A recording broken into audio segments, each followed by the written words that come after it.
따라서 신령한 사람이 되라. 고린도전서 12장 말씀은 우리가 은사장이라 그래서 은사에 대한 내용을 자세하게 이렇게 설명하고 있습니다. 또 고린도전서 13장은 사랑장이라 그래서 사랑에 관한 이야기를 이렇게 자세하게 설명하고 있습니다. 고린도전서 14장은 뭐 방언과 그리고 통변과 예언 이런 부분에 대해서 자세하게 다루고 있는 은사의 실제에 관한 부분을 다루고 있습니다. 오늘 우리가 은사장이라고 보통 분류하는 이 고린도 12장 말씀 잘 우리가 읽고 또 내용을 잘 이렇게 정리해서 우리가 가지고 있으면 신앙생활을 잘할 수가 있습니다. 오늘 고린도 교인들이 은사는 가지고 있는데 신앙생활은 잘 못했습니다. 왜 은사를 가지고 있었는데 신앙생활을 잘해야 되는데 못했을까? 문제가 어디에 있었나? 이런 점을 이렇게 가르쳐주고 있기 때문에 오늘 고린도전서 12장 말씀을 읽을 때 우리가 잘 이렇게 새겨서 읽으면 고린도 교인들 같이 되지 아니하고 신앙생활을 잘할 수가 있습니다. 오늘 바울이 은사에 대한 이야기를 다루면서 형제들아 신령한 것에 대하여 나는 너희가 알지 못하기를 원하지 아니한다. 이 신령한 것이라고 표현된 이거는 은사를 얘기하는 겁니다. 그러니까 은사에 대해서 무지한 사람이 되지 않기를 원한다. 그렇게 사도 바울이 이야기했어요. 오늘 우리가 은사에 대해서도 좀 자세하게 잘 이렇게 알 필요가 있습니다. 신앙생활하면서 뭐 은사가 뭐 필요하냐? 그리고 은사 부정론자도 있습니다. 은사에 대한 부작용이 또 많아요, 사실은. 은사를 가지고 있는 사람들이 이렇게 은사를 잘 사용하지를 못해가지고 많은 교회에서 문제를 이렇게 야기했기 때문에 은사를 그냥 차라리 없는 게 차라리 낫겠다 뭐 할 정도로 은사에 대한 부작용이 많습니다. 우리가 중장비 없이 어떤 집을 진다고 그럴 땐 사고가 나도 그냥 짜잘한 사고만 나겠습니다만 중장비를 가지고 어떤 이렇게 일을 할 때 사고 나면 대형 사고 나죠. 그거와 똑같은 겁니다. 하나님의 은사를 왜 하나님이 주셨는지, 그리고 은사를 어떻게 써야 되는지, 은사를 쓰기 위해서 뭐가 필요한지, 이런 내용들을 이제 다루게 될 텐데, 잘 숙지하시고, 여러분들이 꼭 은혜가 될 수 있기를 주여 축원합니다. 첫 번째 말씀은 신령한 것에 관한 말씀입니다. 여기 신령한 것에 대하여. 신령한 것을 알아야 된다고 바울이 얘기했는데 은사를 얘기하는 거죠. 은사는 여러 가지가 있습니다. 사실은 성경에 나온 9가지 은사만 있는 게 아니에요. 그러니까 여러 가지 은사가 다양하게 많이 있는데 우리가 성경을 읽을 때 쉽게 우리가 접하는 은사가 9개. 고린도전서 12장에도 설명했으니까 9개만 있나? 9개만 있는 건 아니에요. 더 있습니다. 그런데 여기저기 이렇게 그 성경에 분산되어 있기 때문에 그냥 깔끔하게 바울이 정리해 놓은 거는 9개. 그러나 그 9개만 있냐? 그건 아니고 더 있습니다. 이제 9개에 대해서 아마 고린도 12장을 다루면서 다루게 될 텐데 은사를 우리가 가지고 있다고 하는 거는 우리가 은사를 가지고 있으면 신령한 사람인가? 은사를 가지고 있으면 은사자인 거죠. 신령한 사람은 아닌 겁니다. 오늘 설교 제목을 신령한 사람이 되라. 제가 신령한 것을 가진 사람이 되라 이렇게 붙이지 않았고요. 신령한 사람이 되라 이렇게 제목을 붙였어요. 그러니까 오늘 읽은 1절부터 3절까지의 말씀의 핵심 내용이 뭐냐면 신령한 것이 아니에요. 신령한 사람, 그게 핵심 내용이고요. 신령한 것을 가지면 기능인이 되는 겁니다. 우리가 뭐 중장비를 이렇게 주면은 누구나 다 쓸 수 있는 것 같지만 포크레인 아무나 움직일 수 있는 게 아니에요. 그거 하려면 그 연습을 많이 해야 됩니다. 뭐 삽같이 생긴 거 이렇게 하는 게 올라타면 뭐 운전할 수 있는 사람 누구나 할 수 있는 것 같지만 할 수는 있겠죠. 예, 쉬운 게 아니에요. 큰 트레일러 같은 차 있습니다. 이 차는 이렇게 방향을 이렇게 틀 때 이게 반대로 하더라고.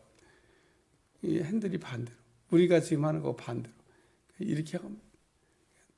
저는 어쨌든 어려울 것 같아요. 근데 그런 거 움직이는 사람 보면, 야, 그냥 큰 트레일러 차를 그냥 장난감 다루듯이 이렇게 저렇게 막. 그래가지고 그 좁은 공간에도 잘 이렇게 빠져가지고 가는 거 보면 보고 있어도 신기해요. 다루는 능력이 있는 거죠. 여러분도 은사를 이렇게 혹 가지고 있다 그러면 자유자재로 잘 다룰 수 있는 그런 사람이 돼야 됩니다. 그래야 그게 빛이 나는 거죠. 그거를 이렇게 쓸 줄도 몰라. 어떻게 써야 되는지도 몰라. 어떤 때 사용하고 어떻게 해야 되는지도. 군대에 가보면 총기가 여러 개가 있습니다. 뭐 그냥 하나만 있으면 되지.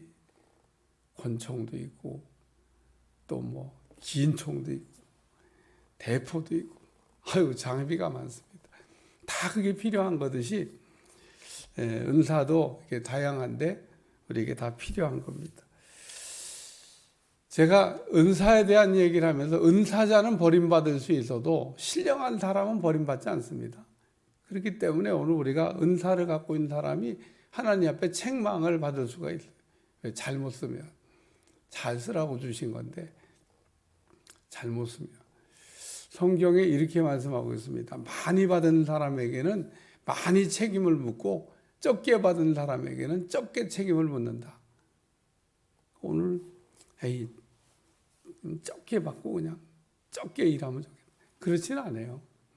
그러니까 여러분 하나님 앞에 많은 걸 맡았으면 많은 걸 맡은 것에 아주 잘해야 되는 겁니다. 잘해야 되는.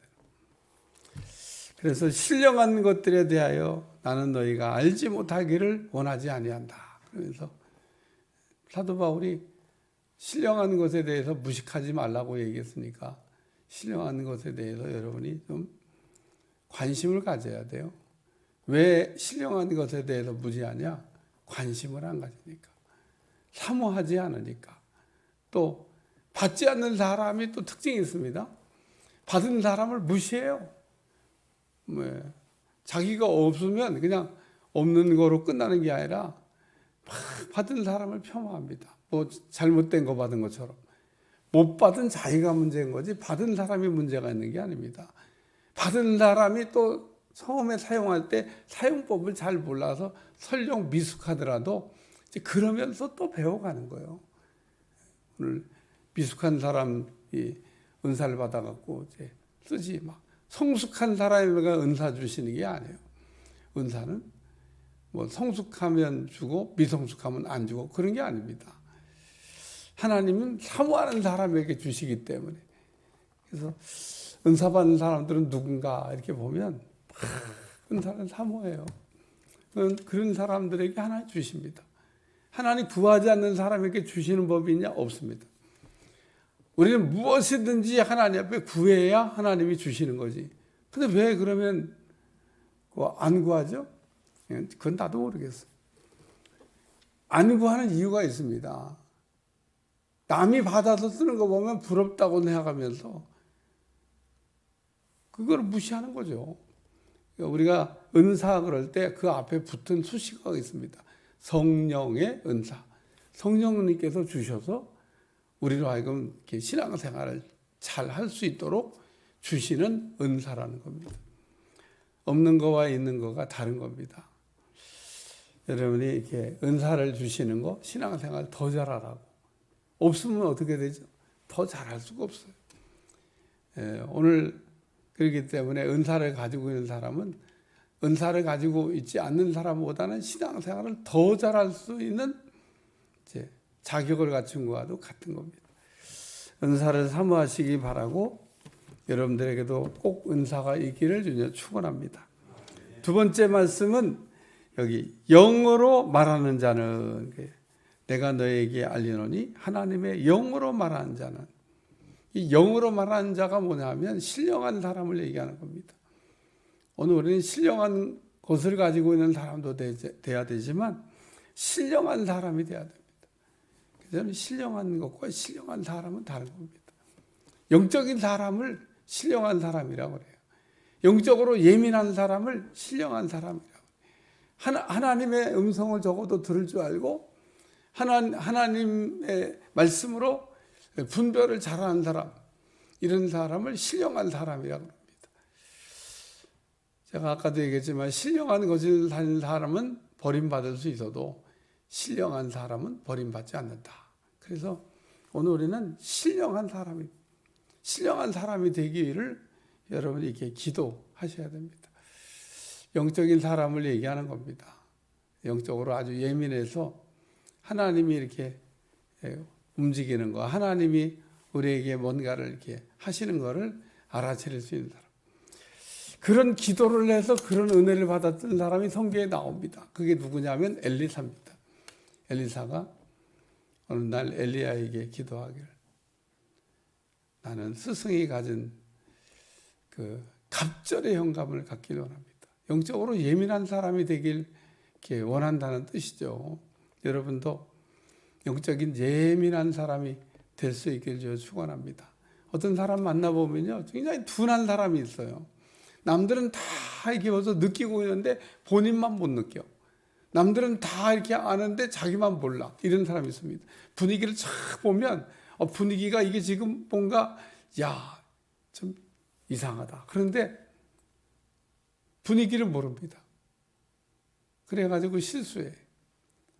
분위기가 보니까 지금 뭔가 분위기가 좀 이상하다. 그럼 우리가 보통 사람들이 그런 걸 다 느낍니다. 분위기가 오늘 이상하네. 늦게 왔는데 보니까 분위기가 좀 이상해. 그러면서 그걸 좀 봐야 되는데 안 보입니다. 그래서 여러분 민감성을 갖기 위해서 기도하셔야 됩니다. 그러면 그 신령한 사람이 돼요. 세 번째는 주를 시인하는 자. 여기 보니까 3절에 누구든지 예수를 주라 할 수 없느니라 그러면서 예수님을 주라고 시인하는 사람. 베드로가 예수님은 주가 되시고 그리스도가 되시고 살아계신 하나님의 아들이 되십니다. 그 주라고 하는 말이 예수님이 나의 왕이 되십니다 라는 표현입니다. 예수님을 주라 할 수 없느니라. 우리가 신령한 사람이 되면 예수님을 주라고 인정한다는 겁니다. 예수님이 나의 왕이시라는 거예요. 여러분이 한번 오늘도 기도하다가 한번 그렇게 고백을 해봐요. 예수님은 나의 왕이 되십니다. 근데 그렇게 기도하고 잠깐 기다려봐요. 예수님은 나의 왕이 되십니다. 고백을 할 때는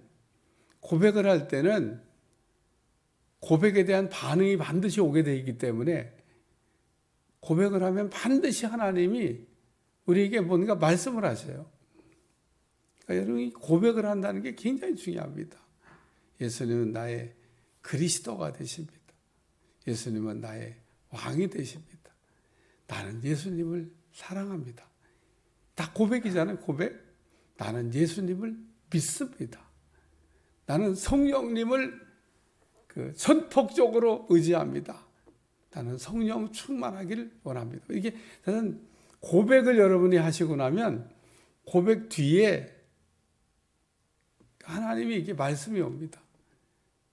하나님이 이렇게 우리에게 말씀 안 하시는 분이 아니에요.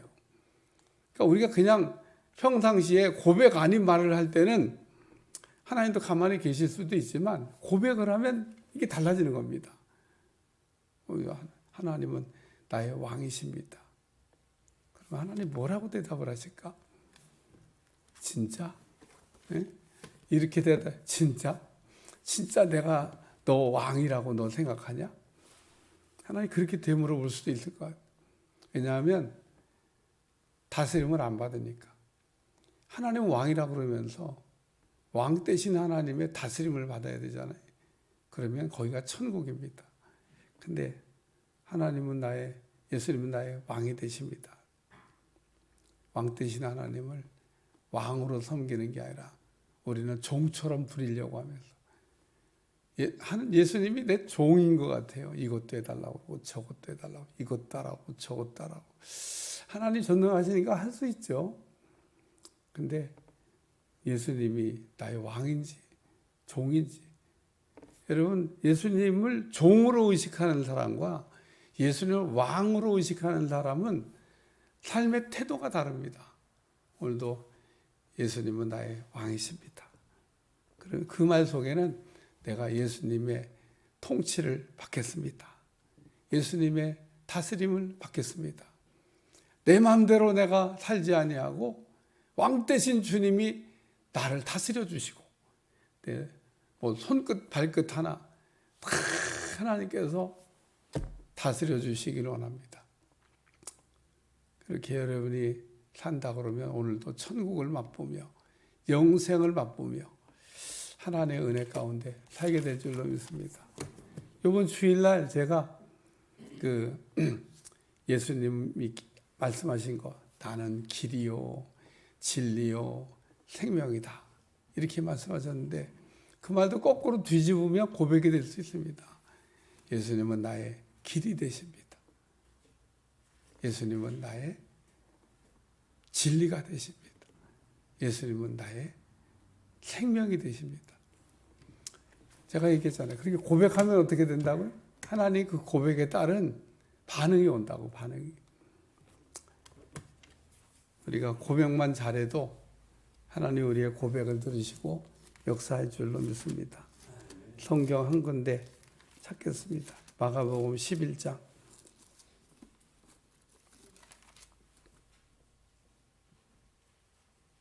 23절 다 같이 읽어보세요. 시작.